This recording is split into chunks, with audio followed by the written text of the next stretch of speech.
Make sure we're getting that recorded. At any rate, so that is what we are going to be discussing today. So just I'm going to give you a quick overview about rate reform, where to get information on it, and then we're going to jump into the only directive that's been released by the Department about Services, which is for these particular service codes, and what that means, and how we're going to have to all work together under some tight timelines to make some decisions about how to move forward in providing services. So as you know, because you are affected by rate reform has been rolling out for several years now. And those rate increases started in phases a couple of years back. You got phase one, got a little bump up. Phase two, got another little bump up. Here we are at phase three, final little bump up.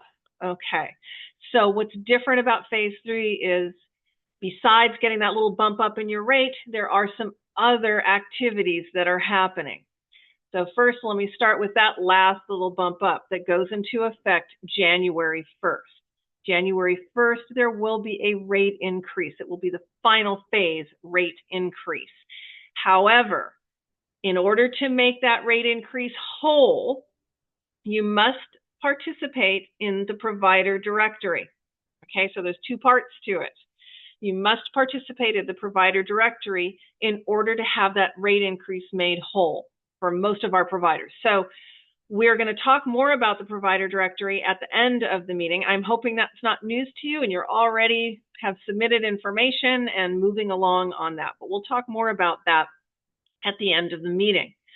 But the meat of our meeting today has to do with the other activity around rate reform phase 3, which is the alignment of service codes. As part of rate reform, DDS's intention was to really streamline the service codes, find some consistency in them across the state so that, you know, the way that 605 is delivered at Redwood Coast is the same at East LA, is the same at Frank D. Lanterman, and really have that consistency and, again, streamline and eliminate codes that are no longer relevant or really fit in a better category. They're also updating requirements. There is some information that we need to share with you about that may impact your service delivery. So I want to hop right into it with you all. First off, I can't emphasize enough, besides pushing that provider directory, you got to stay on top of rate reform with us. Please do not wait for us to reach out to you. You got to stay on top of it with us. And here's how you do that. We're going to go to the DDS website. That has all the information you need. You can see right up top, they just put this here today about how to register for the directory. Got to get in there and do that, right? Okay, there's a button here, rate reform. All things rate reform are on this page, all these tabs. If you go to directives and updates, you will see all of the latest directives that have been released. You can see there's the one for adaptive skills and behavioral services. We're going to be going through that in just a moment. If you go to the updates, you can see right here, join our email list. Please join their email list. You will get all this information sent to you when we get it. We will send it to you as well, but that way you're on top of it as things change and as things are updated. Additionally, go back to rate reform. Many of you probably were in the meeting yesterday. All the meetings are posted here. And in fact, the recording of that meeting will be posted soon. And here's the PowerPoint, which actually we're going to look at in a bit. So I'm going to open that in a few minutes. So just want to emphasize the importance of staying up to speed by going into the DDS website and signing up for those updates. So let's talk about the directive that just came out. Go back. Yeah. Quiz time. Where do I find it? I go to rate reform and I go to, it's also on our website, but our website is a lot of links to this website right now because it's just so hot off the press. So here is the directive that just came out from the department related to the service codes that we're meeting with today. So one thing before I jump into going through this, I do want to talk sort of at high level around some important deadlines around rate reform. So first off, January 1st, there will be a rate increase. There will be a rate increase no matter what in the service code that you are providing services. Okay. Now, we talked about the need for this transition, right? This alignment of service codes. It may be that your program, you may need to look at, okay, we don't really fit this service code anymore. We're going to have to change things and maybe be this service code. We're going to talk about that process in a minute.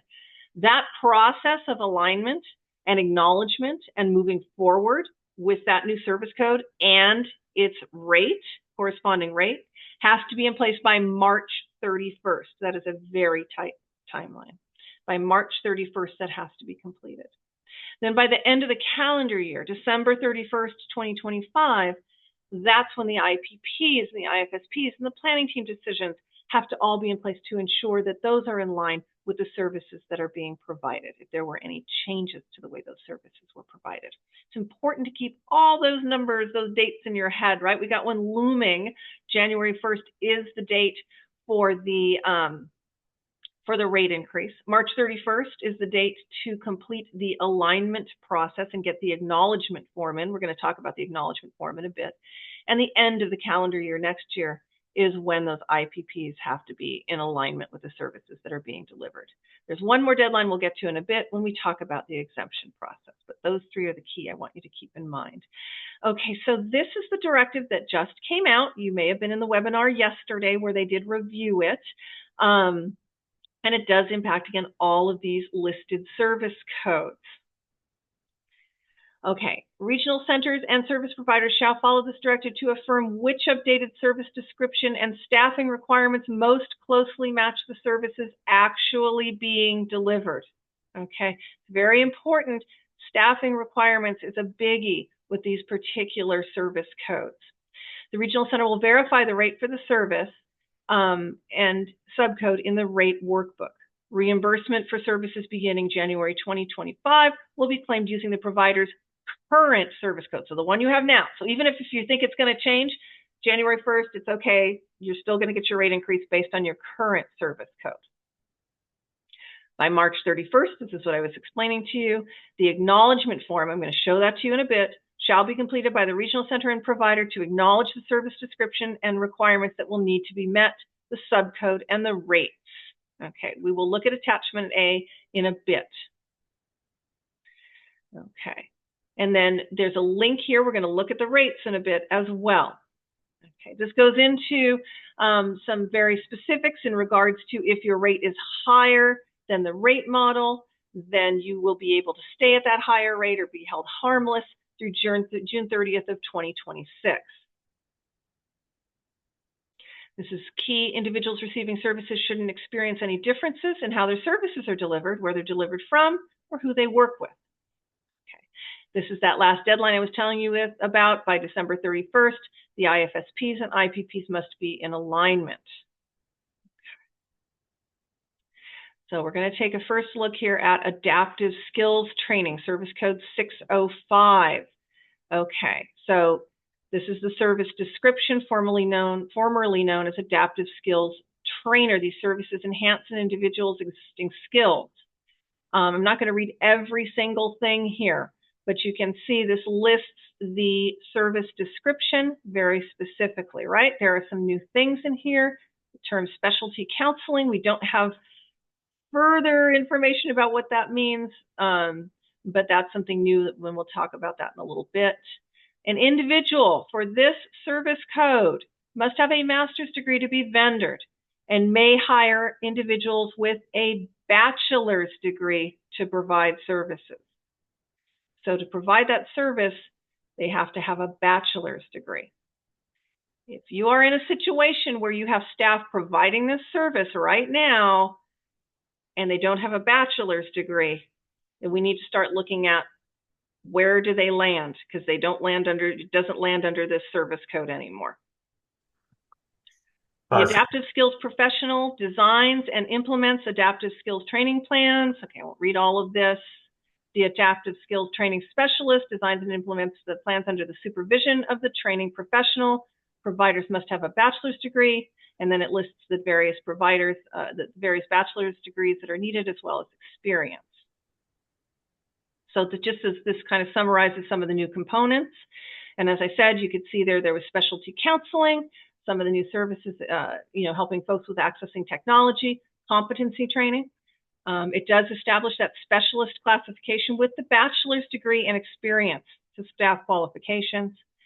The MFT license is now included as the MFT degree is a qualifying degree, comparable degree in human services, and then the billing is hourly. I'm going to keep reading through these, but you can certainly jump in if necessary and ask any questions. Also, if anybody on the ELARC team wants to jump in, you certainly can if you feel like I left anything out. For service code 612, which is the behavioral analyst, okay, this describes, again, the service description. And on this one, the duties and qualifications remain the same. The new components, there's really not a change in that. The billing, there's a change here in regards to the billing services hourly based on the ratio of employee to supported individual. We're going to take a look at those subcodes and ratios. The associate behavior analyst. Okay, so for this one, again, I'm not going to read the entire, you've got this here, the entire description. There's not a change to the requirement of the services. And again, the billing can be hourly based on the ratio of employee to supported individuals. We can look at that attachment B. 615 is the behavior management assistant. And again, this one, there's not a change in the requirements here. You can read that one, and knowing again with the billing, similarly, you're going to see the hourly, the billing services hourly based on the ratio of employee to supported individuals. Now, 616, the behavior technician paraprofessional, which is 616. Okay. Remember, this is the one where they can actually implement the modifications. They do practice under the supervision of the certified behavior analyst or the consultant. Okay, not changing anything in the requirements, and the billing, again, the same as above in regards to the changes. 620, pretty much not changes in the requirements, has to do with changes on the billing. And 048 will be discontinued. And so if we do find ourselves with providers that have been vendored for 048, we're going to need to figure out what you're doing and where that would better fit. Okay. And we're going to talk about the exemption process, and that's referenced here. We'll take a look at that letter in a bit. Okay. So what are the next steps? Well, what has to happen is you need to take a look at the way you're providing services, these new requirements, and I'm going to walk through them a little bit more in a moment, and then attest to which service code you fit under. We will be sending you a form to fill out. I'm going to show you the form, but we're going to turn it into a fillable document, make it much easier for you to do it electronically, get it into us. We'll be sending the rate workbooks. We have to get that all together from the department, get that out to you, and then we'll work together to figure out where you fit. And we may need to have more meetings, group meetings. We may need to meet one-on-one to get us to the other side, to get us by March 31st to a place where, again, you're providing the services you're providing, but you're under maybe a new service code or a new configuration of service codes, and your rates are in alignment with those service codes. Okay. What I'd like to do is switch over to, let's see, pardon me because I'm going to scroll through this. This was from yesterday's, DDS did their webinar yesterday. And again, just summarizing the bullet points from the directive here. And again, this is all on the DDS website. Provider requirements. It's important for our adaptive skills providers to see the requirements. The individual has to have a master's degree to be vendored. The provider has to have a master or bachelor's degree. and at least 1 year experience.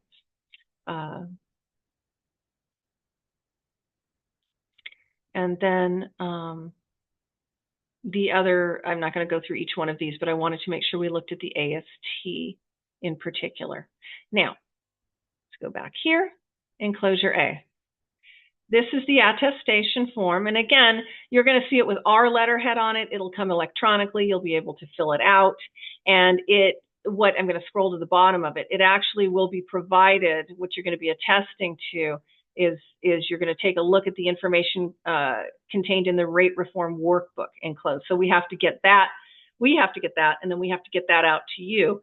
That'll go out with this, and then you'll complete this, and we'll come to an agreement in regards to the service codes that best align with the way you are delivering your services. I'm going to pause here and open it up for questions. Liz, there is a question in the chat. Okay. Regarding qualifying bachelor's degree, is ELARC have discretion to approve adaptive skills specialist providers with comparable degree in a human service field, i.e. individual with bachelor's in business but 10 years experience in AST? We do not have discretion. We learned that yesterday in the meeting that we had with the department after the webinar. Would you agree, Jessica, that they were pretty clear with us? Yes, and this individual is asking, specifically about, with the experience. Again, I would say we don't have discretion. It's pretty straightforward. Well, I think that's the intent of their directive. Yeah. So a comparable degree in a human services field. I am happy to take this to office hours. We have office hours with the department every Wednesday about rate reform. So I'm happy to take this question there and ask. Let's see, Mario. But my response is likely not. Again, the meeting we had with them yesterday evening was like pretty straightforward. You gotta get in alignment with this, regional centers and your providers. Okay, hello, can you hear me? Yes, we can. Okay, yeah, Myron Lilly, Passport to Learning. So I just want to be real clear on that. So regardless of the years of experience, because I do have maybe about a third of my current instructors for our program with 6 regional centers here in Southern California.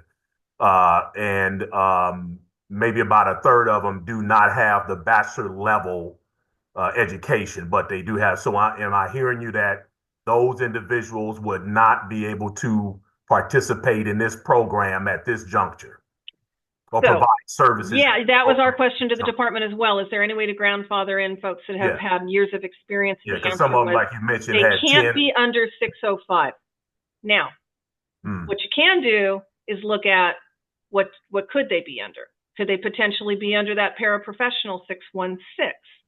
Could they potentially be? And these are the situations that we may need to meet with you one-on-one, right? Could they potentially be under a different service code, ILS, etc.? So, but they cannot continue under 605. The department will not allow it. Hello, Liz. This is Israel. Hi. Hello. Kind of going to piggyback off what Myron said. So if the staff not qualify, and of course we do service a lot of individuals under the AST service code, will another service code be identified, or will the staff or will those individuals be transferred to a different program where they could be accommodated? So what is expected to happen between now and March 31st is for you to take a look at these service codes and these descriptions and figure out what might best work for you. We don't want to disrupt services. So it may be that your staff, again, they can't be under 605 anymore. What can they be under? Gotcha. Okay, so I guess this is the grace period for us to start putting a plan together. Exactly. Exactly. And whatever we can do. And I need you to know, and Jessica was in the meeting yesterday. We had a meeting after that webinar if you were in it with the department. we tried. Yeah, We and tried. I appreciate Yeah. you trying, but education is important, but experience, I think, carries more weight in our sure. industry. And I think that the department needs to understand that. Yeah. I mean, you guys at Regional Center are having a difficult time, retraining and recruiting. So this is just going to put a whole new debt into our industry Yeah. for retraining and recruiting. So I'm not sure the department took that into consideration, but we'll do our best, at least our agency will.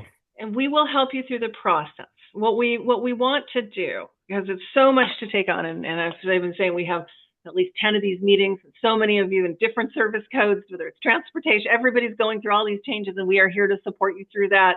What we're going to try and do, and our plan is, and again, we're doing our best. This is the only one where we actually have something in writing, right? So our plan is to get the form customized for us, make it a nice electronic form, get that rate workbook, get that out to you as soon as we can, as soon as we can get that together from what we need from the department, what we have, get it to you so you can start looking at it even right now without that, right? So you can start looking at that and think, okay, this is how we're going to have to piece this together. And then we'll see, we may have to have another meeting of this group. We may have to do like a workshop where we figure it out together, where you help each other out. Hey, here's how we did it. What do you think?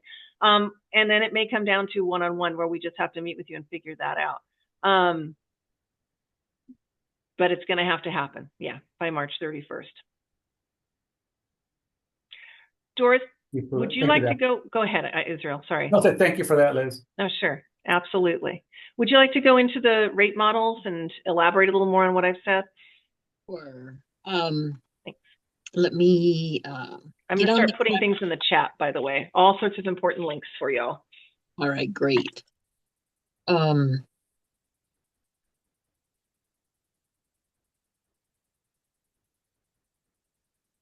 right, sorry. I am a little under the weather. Everything seems to be harder and slower today. So ZDS website, rate models and rates. You're gonna look for your eLERC vendor. You're gonna look at the Eastern Los Angeles Regional Center.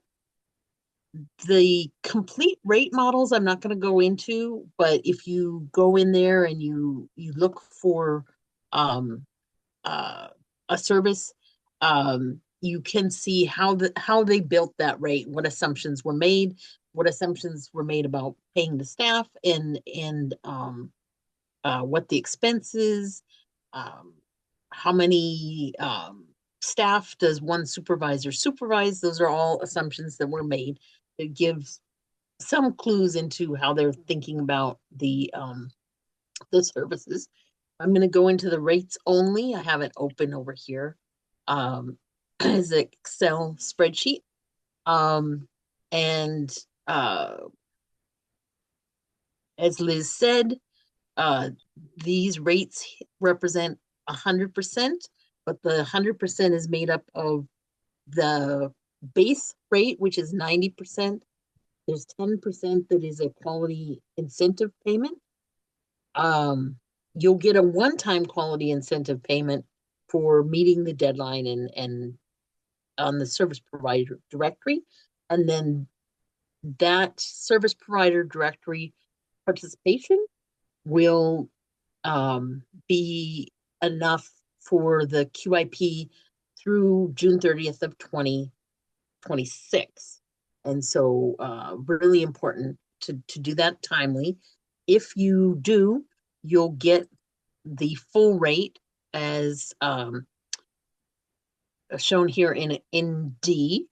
I'm gonna go ahead and scroll down to the professional services here.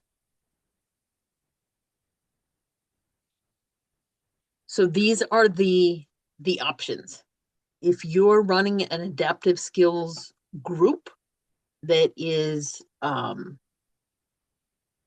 to 8, 1 to 10, there is no rate model for that. So it's 1 to 1, 1 to 2, 1 to 3 at a master's level or a bachelor's level in those services in those educational areas that Liz went over. For behavior analysts, that's clear that the board describes these behavior management assistant. All rates would be 1 to 1, 1 to 2, 1 to 3, and and then the behavior management consultant again. These will maintain their service codes. Some of the other services in the rate reform service codes will be broken out, moved to different service codes, but these particular ones will stay the same.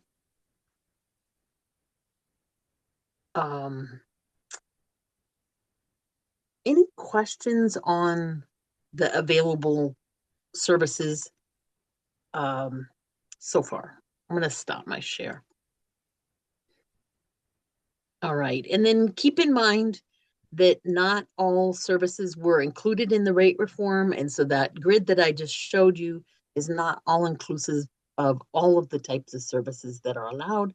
And I'll put the section of Title 17 that gives the definition and qualifications of many of those services that would be available to you in the chat.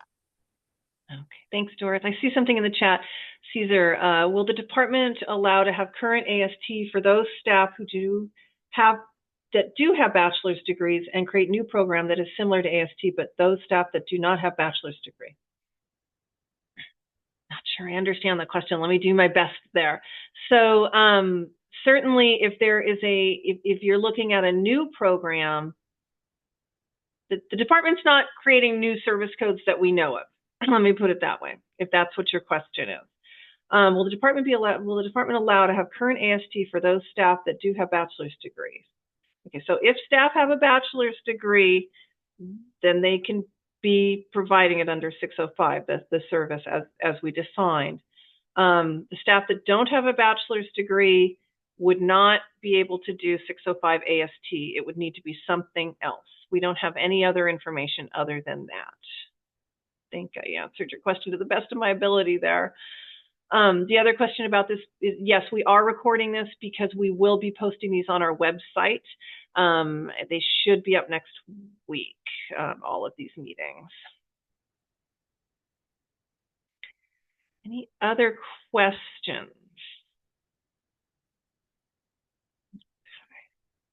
I know it's a lot. It's a lot to have to navigate for all of us. We are here to get through this together. We don't want to disrupt services to individuals, so we'll figure this out together. What I do want to talk with you about next is another directive that came from the department, and it has to do with special circumstances and exemption. So there is an exemption process. There is an exemption process. It is available. I do want to share, I just want to be clear, that is, you're right, you can come to us, you can say, I really feel strongly, I want to request an exemption. The department was pretty clear with us that this issue around AST and staff not having a bachelor's degree would not be grounds for an exemption. I'm just letting you know that. But let's walk through I just want to make sure folks are aware of the exemption directive and what it says and how that's going to work. I also want to share, some of you I know work with other service codes, so that way you're up to speed on all of that. Okay, so we go right back to our rate reform directory.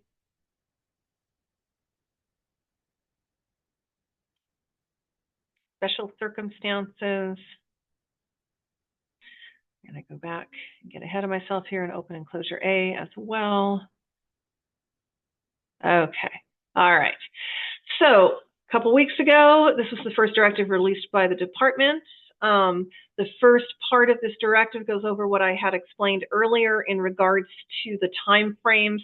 No matter what, there will be a rate increase on January 1st. By March 31st, that's when that alignment of the service codes has to happen. So by March 31st, there needs to be if there is a new service code or any changing in service codes, those need to be, remember that form needs to come into us, the acknowledgement form, and then that new service code will be in place along with the new rate. And then by December 31st, the IPP, IFSPs need to align if there's been changes in service. The other piece of this directive has to do with what's called AB 637 waivers, rarely granted by the department to regional centers when they need to kind of bypass a regulation or law to change a rate in a certain circumstance. If a regional center does have any AB 637 waivers, the impact of rate reform on them, we'll be getting a report on that and what that will look like. But this is the heart of the directive right here, is the exemption process. The rate study recommends reducing or eliminating the use of some service codes, as these codes effectively duplicate services. Part of rate reform, existing service providers will transition to service codes and associated rates that align with the services provided. Some providers deliver services that don't necessarily align with services defined in statute, regulation, or the directives. Often these services are those codes listed in Attachment A, which I'm going to share with you in a moment. If a regional center determines that a provider's service does not fit in any of the updated service descriptions, the regional center must request the department approval. So DES has to ultimately approve to be able to use the service code listed in the top table of Attachment A. And that all needs to be done by the end of the year, this year, December 31st. And then it goes on, I'll show you Attachment A in a moment, about new vendors coming in, just making sure that there is an alignment with rate reform. Attachment A. The top box, these are service codes that can, in certain circumstances, when approved by the department, be grandfathered in. Okay, so we do see 048 there. So again, if we do have 048 providers who feel very strongly and can make a case that needs to continue, an exemption would be the way to go to request an exemption.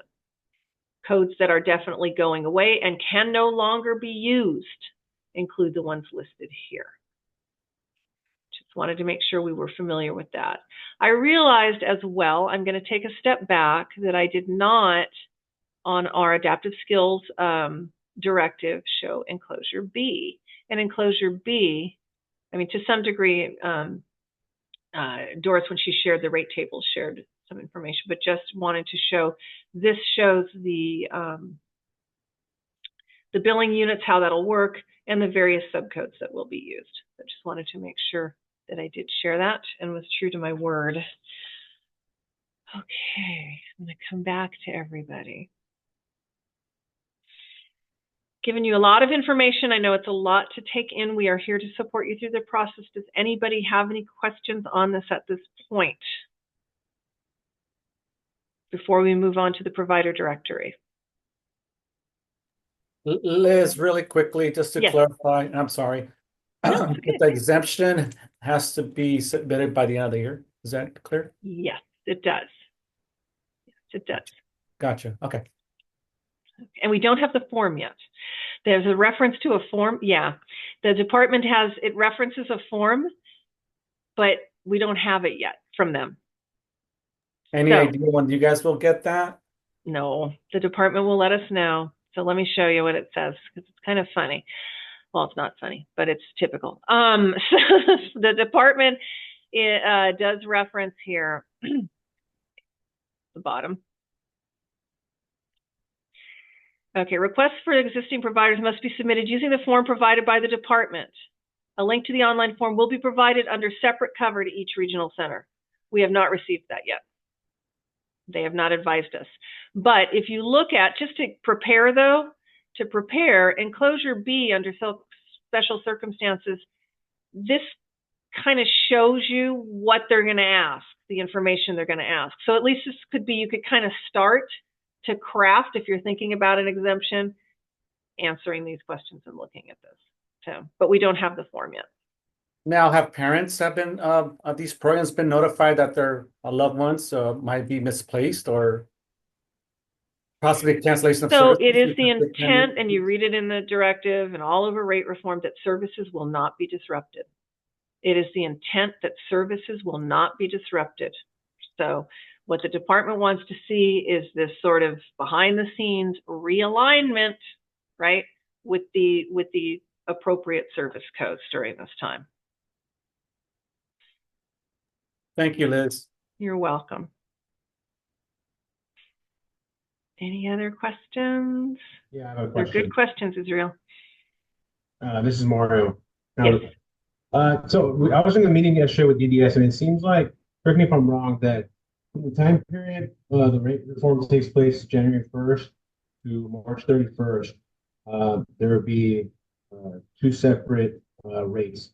The one that's in compliance with AST people with bachelor's degree would be with the new rate, and then you would bill a separate rate for anyone that doesn't have a bachelor's degree that's not in compliance until that March 31 threshold when everyone has to be in compliance. Is that true? Because it sounds from what you're saying, there's just one rate for everyone.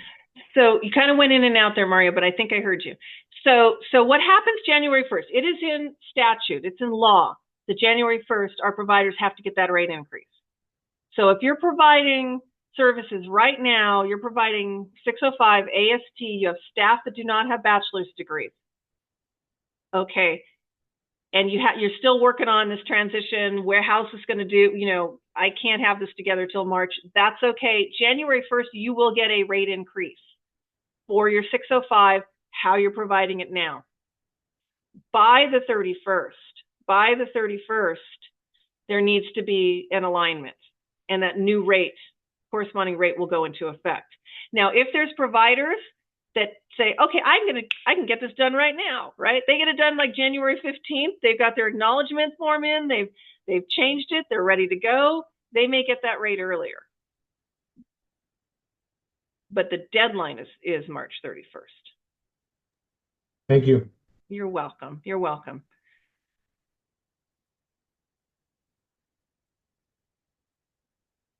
These are good questions. Any other questions?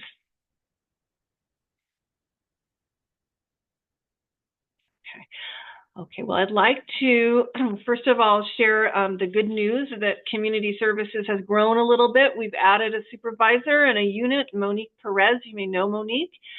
She's now a supervisor in Community Services. We're growing a unit with her, with some new staff that are rates and vendorization coordinators that are in Community Services. They have a variety of tasks to do to streamline vendorization, but what's landed first and foremost when Monique got the job was get to work on the provider directory. So that's what Monique is taking leadership over. The provider directory, really, though, it is the department. It is their project. It is their thing. But we are here to help kind of liaise between you and the department and help as much as we can. I cannot emphasize enough how important it is to make sure you're in that provider directory so you can get that full increase, you can get that nice lump sum incentive payment. So I'm going to give it over to Monique to talk a little bit about the provider directory.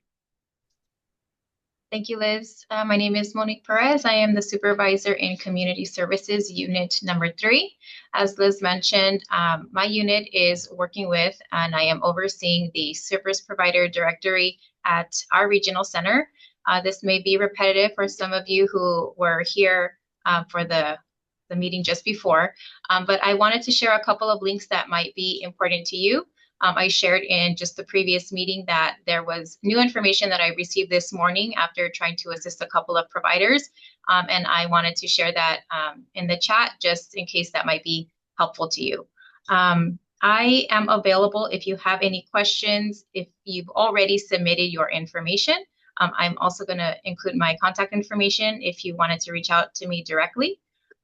First, I wanted to include the service provider training video link that might answer some of your questions. So I'm going to do that here. The second thing I wanted to include was the service provider directory email and phone number. And I will share an update regarding that in just a moment. The third item I wanted to include was the email distribution list link if you wanted to sign up to be added to receive future communications regarding it.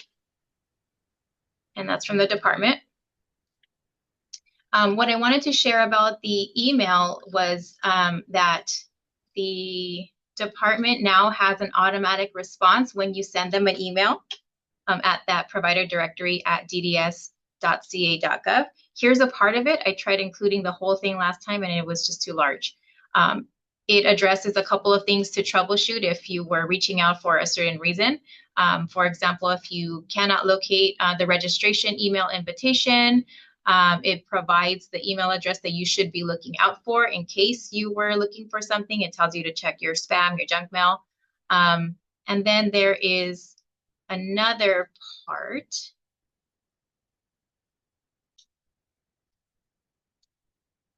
I'm going to drop that in now. They include their support hours, Monday through Friday, 8 a.m. to 4 p.m., and the support is closed on state and federal holidays.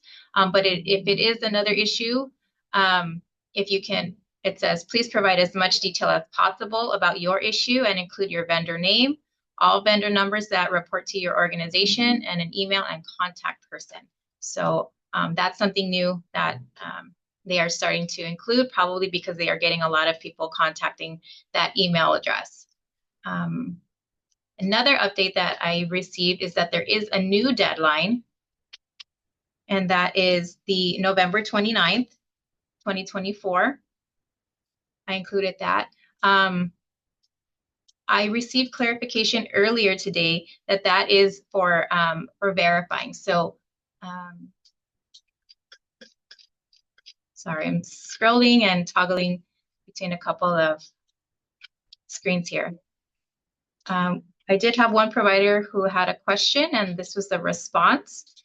The provider directory survey is no longer available. So I guess in their attempt to submit information, it was no longer available, and no new vendor information can be added at this time. Once the provider directory is able to accept new entries, they will post instructions on the website.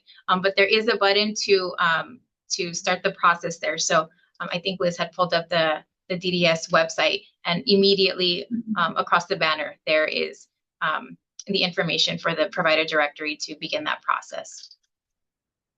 And one last response that I received from DDS, I'm going to drop in the chat as well. If a provider has either submitted a survey after the 9/6 deadline or has never completed that step, because there was a previous step, right now is the verification and responding to that email. They will not receive that email to complete the second step before the 11/29 deadline. DDS is working to upload all the surveys that were submitted after the deadline. Once the late submissions are uploaded, then they will once again make the survey available. Just in case that answers anyone's question, I wanted to include it there. I will include my contact information, and I don't know if there are any questions at this time. Thank you. Thanks. Does anybody have questions about the provider directory? Yes, I do. This is Glenda with the Passport to Learning. And I sent a Excel file to the provider directory at DDS. I think it was last month. And then they said to go on and verify, but I never got the link. And I did go back to DDS. And they sent me this letter, which is this email response that is somewhat confusing. I was hoping if I read it to you, you can explain it to me, because I'm not sure what it's saying. It says, hello, your information was sent in last month. Since you recently completed the spreadsheet, the time frame for your information to be uploaded has not been given, but it won't be before July 29, 2024 deadline. You will receive an email and with a link to the port when it has been uploaded. Now, I just heard that the deadline to verify was the 29th, but they're saying that the spreadsheet that I gave them last month won't be uploaded until after, July 29th. So I don't know what to think of that. I don't know what to think of that either. That's very odd. Yes. Yeah. Yes. I would offer, if you would like to send me an email with your scenario. I was trying to help a couple of other providers this morning, and then I can forward that just so that you have documentation of your efforts. And I can reach out to DDS, maybe include you as well, just so that we know that you are trying. I know we have seen a couple of things. One thing that I forgot to mention is, you know, I'm not able to, or my team members are not able to fix anything. We can only approve or decline. We are not able to input information for the providers. You have to do that on your own. But I mean, I am able to assist to see if there was something that can be of help to you. I would definitely appreciate your assistance, and your email address is in the chat. Oh, I'm doing that right now. And then you do have to submit an entry for each vendor number. And we are seeing a couple of errors that are coming in. So maybe they are working on fixing that as well. So just wanted to share that. Sure. Thank you so much. I appreciate that. No problem. We're here to help when we can. So thank you. Any other questions? Hi, this is Erica with Familias First and CBC. And I had a similar, just wanted to input what Glenda said. I also had where we submitted the survey back in August. And then I asked, I haven't received the email link confirming so I could confirm the directory. And they stated that because something similar, that they were behind and they weren't going to get my information in until after November 29th. Because I also attached the email confirmation that I received from them that I provided and I filled out the survey on the 9th. But then when I emailed that, then they came back and they said, oh, you know, next week we'll have something for you. My concern is that we will not have the rate increase because of the deadline of the 29th. We are not able to confirm because we don't get the email confirmation. And they said to get back to them if I don't receive anything by the end of next week. So I'm not sure what's going on, but maybe I will reach out to you, Monique, if that's okay. That's okay. I would just request that you forward that information to me because I mean, I can only imagine how many emails that they are getting. If you could just forward it to me and then include your attachment, and then I can build upon that.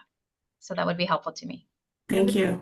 The department did advise us, and Doris miraculously memorized the numbers, but they did tell us they are working in batches. They did tell us, the regional centers that are office hours, that they are behind and they're working in batches. And Doris, you have those numbers in your head, right? Yeah, the next batch to come through will be 400 providers, and then subsequent to that will be 700, and about a week apart. So I'm hoping that first batch was supposed to come out today by 5 o'clock, but we'll check again at office hours next week to see for any updates. Sorry, one more thing that I wanted to add was if there is, aside from, you know, these, that we're taking these questions kind of offline and we're going to work through it via email. Other than those, I would just request that anything regarding the service provider directory, if you can email me directly or keep it in the portal. There is an option to communicate in the comment section and with attachments if we do request any, you know, proof or documentation. You do have your liaison available, but it's a lot easier since my team is handling the service provider directory if you just keep it there. And then if we do need to reach out to your liaison, then we can do that at a later time. So just wanted to put that out there also. Thank you. Thanks, Monique. Okay, so any other questions around the directory, around everything we've discussed?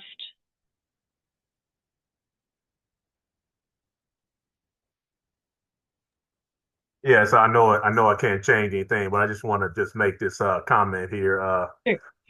I think that DDS with these new guidelines under the 605 with regards to the educational requirements, I don't know if they really effectively know that how that's going to end up affecting the consumer. That's just my opinion.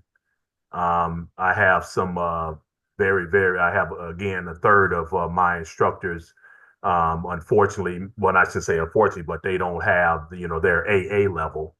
But, you know, every last third of those people are 10 years plus experience working with my forensic adaptive living skills with the court system. Yeah. And so I'm not sure if they really are making, really thinking this full thing through, and at least not given the opportunity that maybe possibly each regional center could possibly try to see if they can negotiate with that vendor to see if something can be done to allow that. Again, most of my people are bachelor's level, so it's not a problem. And as for someone overseeing the program, that's not an issue. I have a master's in social work, LCSW. So that's not an issue. But when I look at in honesty, because of their experience, those third individuals are very good instructors, and a few of them are even my lead instructors in my program. Okay. I'm really hurting right now. I hear you. That was not good news. Before we had the meeting, I read through the document that you put on screen. Yeah. And this is not a happy moment for me right now. Yeah. I hear you. Yeah. And so I think that at the end of the day, it's going to be the consumer that's going to suffer. Mm. So that somehow maybe that needs to be communicated to DDS. Maybe I'll do that maybe I'll send it to them myself. So yeah. I encourage you to share that feedback. Yeah. Please know that it was brought to their just yesterday. Again, we did share this concern, and trying not to disrupt services. So we hear you. You. Doris, you were gonna respond? Maybe try to put Judy on the spot. From the consumer services side, we're not going to have available adaptive skills for some of the teams that have been providing services to consumers. And 055 is also one that is slated for elimination, which is a different kind of situation. But that's community integration training that is maybe something that might have been similar. Can you think of something that, as you hear this information, I'm going to advise people to consider these service codes? I think from our earlier meetings, providers would appreciate any kind of hint. Yeah, I think the community integration, Doris, I was thinking, perhaps personal assistant. I'll keep thinking. If I think of anything else, I'll put it in the chat or I'll shout it out. But we are definitely thinking about it as well. Yeah, and we're here to help you through the process. We have, we have the meetings with the department. I'm going to be taking some questions back to them. We have our own internal rates team where we get together with Judy and case management, as well as our accounting team. I know Jeanette was out there, where we try and problem solve through rate reform. So we want to make this as least disruptive as possible to the individuals we serve and to you, within the parameters of what we can do. So we will be here. We'll keep in communication. And that's what I really want to instill with everybody here.